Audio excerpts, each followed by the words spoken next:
नमस्कार। कभी ये ख्याल आया है कि अगर दुनिया को फिर से शुरू करने का एक रीसेट बटन दबाने का मौका मिले तो क्या होगा? आज हम एक ऐसे ही आध्यात्मिक लेख को समझने वाले हैं जो ठीक इसी के बारे में है। एक दिव्य बचाव अभियान जो एक आदर्श बिल्कुल नई दुनिया का वादा करता है। देखिए, इस लेख के हिसाब से हम जिस दुनिया में अभी हैं वो है मृत्युलोक, मतलब दुखों और अशुद्धियों से भरी हुई दुनिया।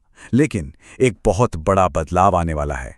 एक ऐसा बदलाव जो हमें ले जाएगा अमरलोक में, एक ऐसी जगह जहां सिर्फ और सिर्फ शांति और खुशी होगी। लेकिन सवाल यह है कि एक दुनिया खत्म हो और दूसरी शुरू हो जाए, ये सब होगा कैसे? यही सवाल तो इस पूरी सोच का आप कह सकते हैं केंद्र है। चलिए जरा इसे और गहराई से समझते हैं। अच्छा, ये बदलाव जरूरी क्यों है? इसे समझने के लिए पहले ये जानना होगा कि हम आज इस हालत में पहुंचे कैसे। ये एक आदर्श दुनिया के पतन की कहानी है जो एक चक्र में घूमती है। इस गिरावट की जड़ में एक शब्द है तमो प्रधान। ये वो स्टेज है जब आत्मा और ये दुनिया दोनों ही अपनी सबसे अशुद्ध हालत में पहुंच जाते हैं। आप इसको ऐसे समझ सकते हैं जैसे किसी बैटरी की पावर एकदम खत्म हो जाए, बस वही हालत है। तो इस फिलॉसफी में ना इतिहास को 5000 साल के एक साइकिल की तरह देखा जाता है। यह शुरू होता है सतयुग से, यानी गोल्डन एज, जब सब कुछ एकदम प्योर होता है। फिर धीरे धीरे त्रेता और द्वापर युग से गुजरते हुए ये पहुंचता है कलयुग में, जो कि सबसे अशुद्ध, सबसे इम्प्योर स्टेज है। अब इस कॉम्प्लेक्स आइडिया को ना एक बहुत ही सिंपल उदाहरण से समझाया गया है। जैसे मान लीजिए कोई नया घर है, वक्त के साथ वो पुराना हो जाता है, टूटने फूटने लगता है, उसमें कीड़े मकोड़े रहने लगते हैं। बस ठीक यही हाल इस दुनिया का भी हुआ है। इसने अपनी पवित्रता खो दी है। तो सवाल ये उठता है कि जब दुनिया अपनी सबसे खराब हालत में पहुंच जाती है तो फिर इसका हल क्या है?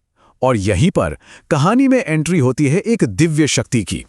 ये लेख साफ साफ कहता है कि ये प्रॉब्लम इंसानों के बस की है ही नहीं। जैसा कि यहाँ लिखा है, मनुष्य इसका समाधान नहीं कर सकता, ये ईश्वर का काम है।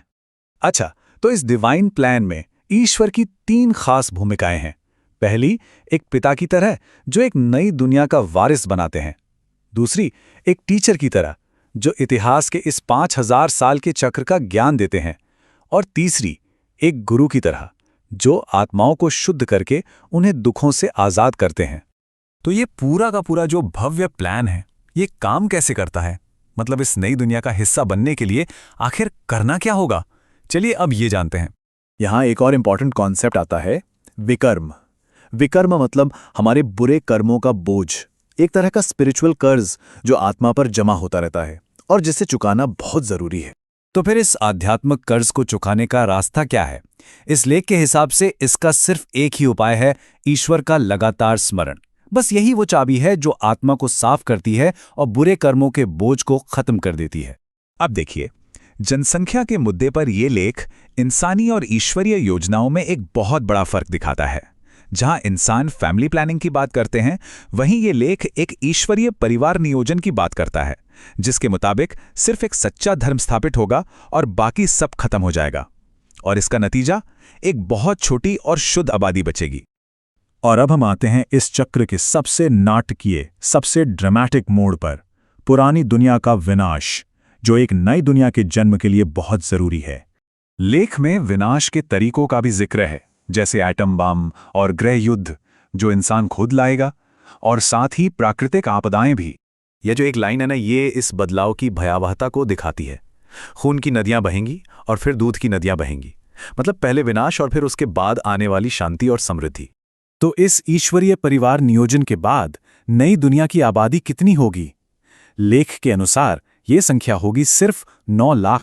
तो इतने बड़े विनाश और शुद्धिकरण के बाद जो नई दुनिया आएगी, वो आखिर दिखेगी कैसी? चलिए जरा उसकी एक झलक देखते हैं। सबसे पहली और सबसे बड़ी बात, वो एक निर्विकारी दुनिया होगी। मतलब वहां कोई गुस्सा, लालच या घमंड नहीं होगा, सिर्फ और सिर्फ पूरी तरह से नैतिक और आध्यात्मिक शुद्धता। इस नई दुनिया में दौलत और समृद्धि की कोई कमी नहीं होगी। जरा सोचिए, ऐसे घर जो सोने और कीमती जवाहरातों से बने हों। उम्र में भी एक बहुत बड़ा बदलाव आएगा। देखिए, स्वर्ण युग में औसत उम्र 150 साल तक पहुंच जाएगी, जो आज के जमाने से कहीं ज्यादा है।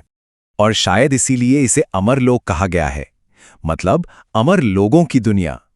यहां किसी की भी असमय मौत नहीं होगी, न किसी बीमारी से, न किसी हादसे में। और ये जो खुशी है ना, ये कुछ पलों या सालों की नहीं होगी।